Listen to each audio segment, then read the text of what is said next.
You know, I think this lens is kind of underrated.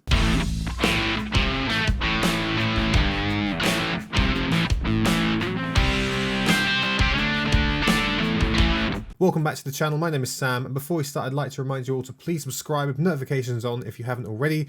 We upload videos at least once a week on video production, film, music, photography, all that good stuff, so if you're interested in any of that, please do subscribe with notifications on to stay updated on our latest videos. So in this video we are going to take a look at this. This is the Lumix, the Panasonic Lumix 25mm f1.7 lens. Now there is a 1.4 variant which arguably is a lot better, and I would probably agree that it is certainly better, but maybe not by as much as you might think. I often see this lens getting kind of ragged on a lot of the time because, you know, it is plasticky, it is small, and it's fairly inexpensive. It's kind of a bit like Canon's sort of 50mm equivalent.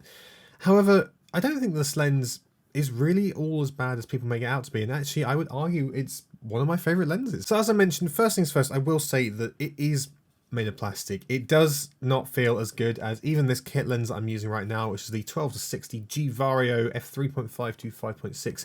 So it's certainly not as necessarily well made as some of the other Lumix lenses, but even though it's made of plastic, it still feels solid. This has been dropped a couple of times and there is no issue with it at all. So the other thing I'm not such a fan of is the focus ring. I've made this known before. I like an ability to use proper manual focus. Now, one of the things I really like about the Olympus lenses, which I really want to get my hands on, is they have a full manual focus clutch, whereas this is done entirely through focus by wire. However, what I will say is I do like the fact the actual size of the focus gear wheel is good. It takes up, you know, a good portion of the lens because obviously there's no zoom function, so you can kind of run your finger up and down like that and actually, you know, do some focus pulls. A lot of the reason you can do the focus pulls is because you do actually achieve a shallow depth of field, and this is the thing.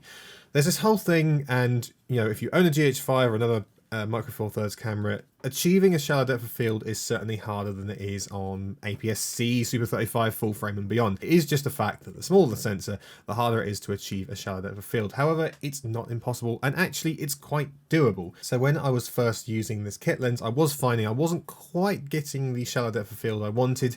Even on my Canon 550D, I felt like I was able to get a more shallow depth of field than I was with this thing, and that is down to the sensor size. However, there are plenty of lenses out there that you can actually use to achieve a good shallow depth of field without spending all that much money. Now, obviously I tout vintage lenses all the time, but they're not necessarily as sharp and they have a lot more imperfections, and sometimes you don't always want that. Now, I like the style, I like the look of it, but yeah, sometimes you need something that's a little bit more just cleaner across the board.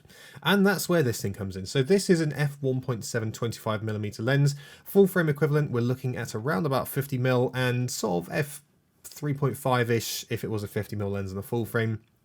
However, you get, you know, a good amount of light as well, which is nice. So you're not going to get sort of crazy, you know, f1.4 full frame bokeh in the background, but you are going to be able to get a nice, good shallow depth of field and isolate your subject, which is the effect that you want if you're trying to achieve that. Now, as I mentioned, f1.7 does mean it does better in low light. Now, it's no secret the GH5 is not amazing in low light, but it's not as bad as people might make it out to be.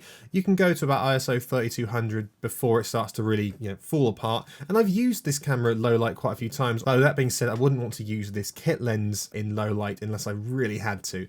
So that's where this one again comes in. Now there's also sort of 16mm and other ones, but this is the most affordable of kind of the faster primes that you can get through the Lumix line. I bought this secondhand for around about £100, and I'd probably say it was worth more than that, to be honest. You know, even though, again, as I said, it is made of plastic, it does feel quite sturdy in the hand, and I like the fact that it's compact. And this is, again, one of the great things about Micro Four Thirds. You've got an interchangeable lens system, but the lenses aren't ginormous, and you can fit quite a lot in your bag and not weigh yourself down with, you know, huge heavy glass. Whereas if you look at something like Neil's D810 or D800, the lenses themselves, albeit very good quality, are huge and they weigh you down, whereas this, I can throw it in my pocket and forget I even have it. So again, the fact that it's actually native as well means that you can just whack it straight on, and you can use my favorite focusing method, which is obviously pressing on the screen and actually selecting the area, so this will work just fine.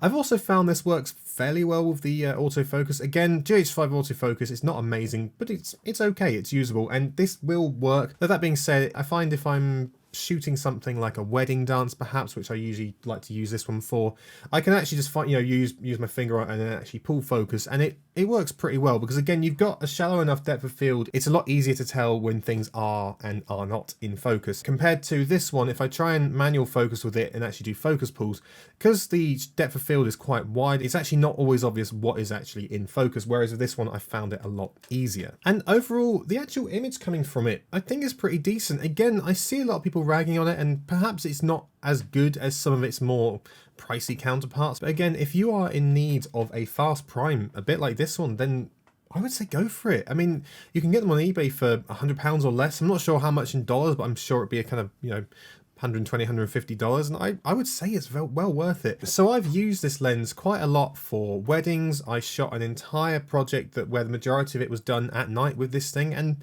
the footage is pretty good. Again, it's a bit noisy and grainy because GH5 not amazing in low light, but it still worked, and it was a lot better than if I used this. And F1.7 is pretty damn fast, but most of the time I actually use it for things like interviews. That's kind of where I think this thing really shines. So I'm going to switch over to this one now. You can actually see how it looks in a studio setting. So without further ado, here is the 25 f1.7. Okay, and here we have it. This is the 25mm f1.7 as my kind of studio lens.